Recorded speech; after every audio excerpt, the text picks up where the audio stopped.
ഈശോയിൽ പ്രിയമുള്ളവരെ, അപ്പസ്തോല പ്രവർത്തനം 8-ാം അധ്യായം 15-ാം തിരുവചനം. അവർ ചെന്ന് അവിടെയുള്ളവർ പരിശുദ്ധാത്മാവിനെ സ്വീകരിക്കേണ്ടതിന് അവർക്ക് വേണ്ടി പ്രാർത്ഥിച്ചു. സ്നേഹമുള്ളവരെ, കൂട്ടായ്മയിൽ പ്രാർത്ഥിക്കുമ്പോൾ, മറ്റുള്ളവർക്ക് വേണ്ടി പ്രാർത്ഥിക്കുമ്പോൾ പരിശുദ്ധാത്മാവിൻ്റെ നിറവ് നമുക്ക് മാത്രമല്ല, നമ്മൾ ആർക്ക് വേണ്ടി പ്രാർത്ഥിക്കുന്നുവോ ആ വ്യക്തികളുടെ മേൽ ദൈവം അയക്കുന്ന ഒരു അനുഭവം. നമ്മുടെ ഓരോരുത്തരുടെയും കുടുംബങ്ങളെ, പ്രിയപ്പെട്ടവരെ നമുക്കൊന്ന് മനസ്സിലോർക്കാം. ഭവനങ്ങളിൽ നിന്നും വിദൂരങ്ങളിലായിരിക്കുന്നവർ, ജോലി പഠനമൊക്കെയായി ബന്ധപ്പെട്ട് വിദേശങ്ങളിലും വിദൂരങ്ങളിലുമായിരിക്കുന്നവരെ ഓർക്കാം. അവരെല്ലാവരും ദൈവസന്നിധിയിലേക്ക് സമർപ്പിച്ച് അവർക്ക് വേണ്ടി നമ്മൾ പ്രാർത്ഥിക്കുമ്പോൾ പരിശുദ്ധാത്മാവിൻ്റെ നിറവ് നമുക്കെന്നതുപോലെ അവർക്കും ദൈവം നൽകും.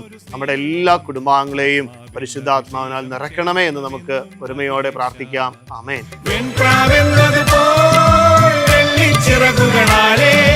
പറന്നിറങ്ങണമേ പരിശുദ്ധാത്മാവേ.